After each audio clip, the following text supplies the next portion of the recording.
Next Monday, on November 22nd, I am putting out a video making Thanksgiving Day picks and debating a turkey. Mr. Gobblestone, the turkey. It's all part of the Hisense Turkey Bowl. Hisense is sponsoring this video. They have the Hisense U6 ULED TV, the ultimate big game TV. It's fantastic, and thank you to Hisense. Okay, let's dive a little more into NFL Week 10. I already talked about the Chiefs and Raiders game on Sunday Night Football, but there are 8 more things I found noteworthy that I want to talk about. Number 1, the Jets. The Jets quarterback controversy is over before it ever really began. I said that, well, if Mike White he was making his 3rd NFL start, Jets quarterback. In his 2nd NFL start, he got hurt almost immediately. He had 1 drive really, and then left the game. So this was our 2nd true opportunity to see Mike White play, and it was a big stinker. And I said, hey, if Mike White plays great, the quarterback controversy is going to continue in New York. But unfortunately, Mike White did not play well. And I was hoping for that. I wanted chaos. I wanted are the Jets going to have to decide between Zach Wilson, the 2nd overall pick, and no-name guy Mike White? Can Mike White play good again and keep that conversation going? Unfortunately, for chaos, which I was rooting for, that did not happen. The Bills beat the Jets 45-17. Mike White was 24 for 44 passing, 251 yards, 0 touchdowns, 4 interceptions. Awful, brutally bad. Mike White did not do any of the things that he did well in his first NFL start 2 weeks ago. It's been 2 weeks, a ton of hype built up since he last played, a real full game against the Bengals. And he gave a quote he probably shouldn't have, where he said he should have been the number 1 overall pick. And it seemed like he felt the need to live up to that quote when you watched him play on Sunday. He did not take what the defense gave him at all. He forced a ton of throws into coverage. It was just like, man, what are you doing? So there will be no debate. The Mike White fiasco is over. And Zach Wilson is the guy for the Jets. They're heavily invested in him. He's the number 2 overall pick. He's very, very talented.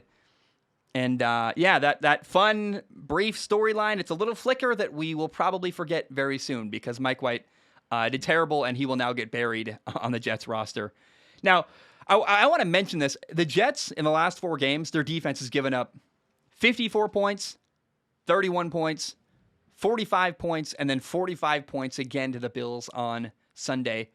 That is awful. And quarterback situation aside, you're not going to win games when your defense is playing that horribly, giving up that many points. And part of that is because their quarterback was giving the ball away over and over again. But then it goes from the quarterbacks giving the ball away, giving the other team more opportunities, making it harder for your defense. And then it gets into, well, now we're down by so many points. Your quarterback is making more and more risky throws to try to keep your team in the game. And so, look, defense and offense work together. They have to. And right now, the Jets' defense is not doing any of their quarterbacks any favors. And it's just, it's not good. And Robert Saleh he is a defensive-minded head coach. He was the 49ers defensive coordinator last year. It is not working right now for the Jets' defense. And I saw something where, in the last 4 games, and this is true, I remember this clearly. In 2000, the Ravens gave up 165 points the entire year. That's the legendary Ravens defense. Now, oh my gosh, in the last 4 games alone, the Jets have given up 175 points. 10 more points than the Ravens gave up in the entire year during the 2000 season. Awful stuff going on right now with the Jets in New York. Number 2, in Cam Newton's not only first game back in Carolina, but first game of his entire year, Cam had 2 touchdowns, and the Panthers beat the Cardinals 34-10. Now, Cardinals quarterback Kyler Murray did not play. Neither did receiver DeAndre Hopkins. Plus running back Chase Edmonds is on the IR. Both of the guards on the Cardinals offensive line were out. But nonetheless, it's a very cool story. Cam Newton, in his first game back in Carolina, dominates. And it's not a shock Arizona lost, but it's, again, a very cool story for Carolina. Panthers quarterback Cam Newton did not play a ton. They just re-signed him. Remember, he was in New England for a while, and After the Panthers cut him, he goes to New England, then he comes back after not having a job for a while when Panthers quarterback Sam Darnold got hurt. Cam did not play a ton in this game. But remember, he's learning a new system. He just got there. But despite a limited role, he was effective when he played. He was 3 for 4 passing for 8 yards and a touchdown. Plus, he ran the ball 3 times for 14 yards and another touchdown. In fact, on his first run of the entire year and his first throw of the entire year, Cam Newton had a touchdown on both situations. That's very, very cool. Basically, the Panthers used Cam Newton in a short yardage / goal line package, and it worked very, very well. Cool to see he's making an impact. Former XFL star P.J. Walker. I loved him. Played for the Houston Roughnecks. He was Carolina's main quarterback in this game. He had 1 interception, but a good day otherwise. He was 22 for 29 passing with 169 yards. I thought, had an interception where not a good throw, but I thought, honestly, it was a very efficient day where he played pretty clean. And, I think that's better than a lot of the performances that Sam Darnold's had this year, unfortunately. Now, Panthers running back Christian McCaffrey had 13 carries for 95 yards. He also had 10 catches for 66 yards. It's just kind of amazing how much production they get out of Christian McCaffrey. They find every way in the world to use him, and McCaffrey is so versatile and can do so many different things. It was a good performance all around. But the star of this game, undoubtedly in my opinion, was Cam Newton. Even though he didn't do a lot. He didn't play a ton of plays, but he had an impact when he did, and Cam had a fantastic post-game interview. I'm not a religious man. He praised God heavily. But then he said that he's happy to be a contributor on this team. I thought he showed a lot of humility there. He said, you can't even make up a lie this good. He was basically trying to say, in reference to having 2 touchdowns and a big win in his first game back in Carolina after re-signing, to have an impact and win the way they did, to him, he's like, you can't even write a script this good. This is such a cool thing that happened.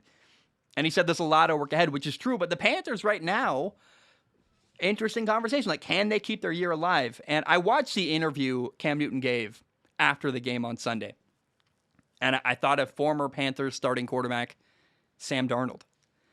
Sam is out hurt. When he got hurt, he was not playing well. They traded for him in the offseason. He was supposed to be their next franchise quarterback. He really has not developed into that. I was hoping for that. I wanted that. It hasn't worked. And honestly, Sam and Cam is kind of fun. They got similar names. I don't know that Sam can handle having Cam in the locker room. Cam's personality is a dominating force. He's likable. He just won. He had 2 touchdowns. I believe Sam is going to lose the locker room. Now, Cam has to play well, but man, that was a great start for him. And that locker room looked hungry to rally around Cam Newton there. Both old and new starting quarterback. Interesting to follow. Cam Newton might once again become the Panthers franchise quarterback, which is interesting. And it's cool to see. I like Cam. I really think it's fun to see that. Now, one other fun storyline here with this is that about Cam, by the way, in 2011, Cam's rookie year, he made his NFL debut on the road for the Panthers in Arizona. And it's kind of fun. 10 years later, 2021, he made his NFL return for the Panthers in Arizona. What a just really cool thing to see. And I had a blast watching Cam Newton this weekend. Love to see it. You love to see Cam do well. He's smiling. He's having fun. Say what you want about the guy. Dude loves football. And that makes me love him because we can both agree that football is fantastic. And when you watch a guy like Cam enjoying himself playing the game, it's hard to not smile at that. Number 3, the Lions and the Steelers tied 16-16 in all of overtime. Neither team could score. It was ugly. It was bad.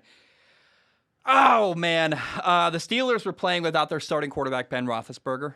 And I'm sad because I predicted the Lions to win. I'm like, hey, finally the Lions are going to win a game this year. And it's funny, I made my prediction before Big Ben was announced to not be playing. So I was like, oh, wow. I thought I just got handed a really good opportunity to look very smart. And the Lions, even without the Steelers starting quarterback playing, could not figure out how to win the game.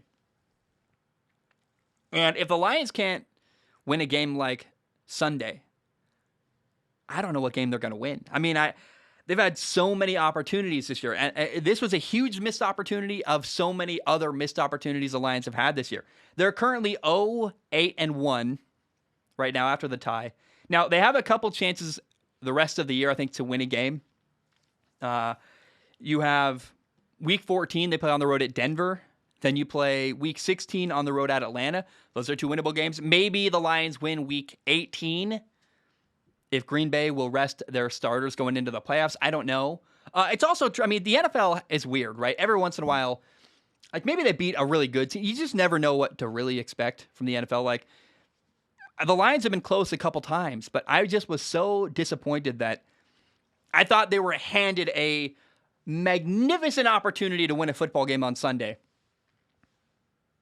And the Lions couldn't do it. They tried. Man, they pushed that game to overtime. And they didn't lose, I guess, but they didn't win. They tied. Of course they did. I'm not a Lions fan, but I really was interested in what the Lions were doing this year. And, man, it has not been good at all in Detroit this year. Number 4, let's talk about Denver. Last week during NFL Week 9, the Denver Broncos dominated the Dallas Cowboys. They won 30-16, but they were up 30-0 with like 6 minutes left in the fourth quarter. Like, Denver dominated Dallas last week. Kind of fun. Denver dominated Denver dominated Dallas. And I said, well, hey, are the Broncos making progress, or is that win a fluke? And I'm like, well, we'll find out. So during NFL Week 10, Denver fell back to reality. Wah, wah, wah. The Eagles beat the Broncos 30-13. In fact, it was a worse score than the way the Broncos beat Denver last week. Philly ran the ball for 214 yards. Eagles rookie receiver Devontae Smith had 2 touchdown catches. And Denver's now 5-5. So that brief flicker of a storyline, oh, maybe Denver's good now. Maybe they're turning things around. No, they're not. No. Denver's 5-5. And I'm pretty disappointed in how the Broncos' year is going. It's just like not been good and very, very frustrating. Number 5, the Dallas Cowboys dominated the Falcons 43-3. It was a great win for Dallas, coming off of a bad loss last week to Denver. And Cowboys defensive coordinator Dan Quinn used to be the head coach of the Falcons. Last year he got fired. And so in this game, it felt like, hey, Dan Quinn got his revenge. It was cool to see. It appeared like he used his knowledge of the Falcons quarterback, his former quarterback, Matt Ryan, to make Matt Ryan suffer. Oh my gosh, Matt Ryan. He was 9 for 21 passing, had 117 yards, which is pretty good for 9 completions. But he had 2 interceptions. It was ugly. They scored 3 points all day. And then the backup quarterback came in for the Falcons, Josh Rosen. Hey, remember that guy? Josh Rosen. He's still in the NFL. He was 1 for 6 passing. He also had an interception. It was a completely dominating win by the Dallas Cowboys. And good to see it for them to come back and bounce back after a really bad loss during NFL Week 9. Number 6, the Patriots destroyed the Cleveland Browns 45-7. Remember that the Patriots head coach Bill Belichick used to coach in Cleveland. He got fired, and every time the Patriots play Cleveland, he punishes them. The Patriots, by the way, now are 6-4. They've won 4 games in a row. I've been saying this, and I think other people are starting to agree with me. New England looks like a playoff team. They're playing very good football. Mac Jones, their young rookie quarterback, gets better and better every week. He's the real deal. Against the Browns, Mac Jones, what a great performance. Efficient, clean, really high-level play. He was 19 for 23 with 198 yards and 3 touchdowns. The Patriots have found the replacement to Tom Brady. It was not Jimmy Garoppolo, as he probably thought it would be a couple years ago for Bill Belichick. But now they have Mac Jones, and it is a home run. He's fantastic. Also, it's kind of funny, like, Mac Jones even looks like Tom Brady. Like, the way they play, they're like, it's the Patriots of old. They run the ball well. Ramondre Stevenson had 100 yards rushing. They play great defense. I mean, the Patriots are back to what they once were with Tom Brady. They're a team dominating with, really good, efficient play, running the ball well, playing good defense, playing very clean football, and doing the little things right. So the Patriots of old are back, and they're up to the old shenanigans, dominating bad football teams. Number 7, it's worth mentioning, the Colts won again. The Colts beat the Jaguars 23-17 this week. The Colts are now 5-5. They've won 4 of their last 5 games. That's after a 1-4 start. The Colts are rebounding. It's kind of cool. And I'm interested to see whether or not the Colts can make a playoff push. They've had injuries and bad luck early on in the year.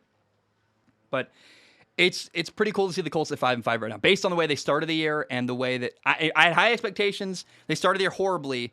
To now be 5-5 is a win, and very, very cool. They got a couple tough games ahead. The Colts play the Bills, the Buccaneers, the Patriots, and the Cardinals. I am curious if they can actually make a playoff push, but I'm hoping so. And I really want to see what the Colts can do the rest of the year. Now, number 8, there's news this morning. Washington beat Tampa this week, but Washington defensive end Chase Young tore his ACL. He's out for the year. Now, kind of the narrative is going to shift now for him. He's out for the year. He's going to have to try to rehab and get back next year. It's very sad. He won the Defensive Rookie of the Year last year in 2020. And there's not much more to say than it's just kind of sad. Chase Young, a really good stud young player in the NFL, is now out for the year. And Washington's having a bad year. They beat Tampa. It's kind of a cool moment for them. But man, oh man, what a horrible loss for the Washington football team.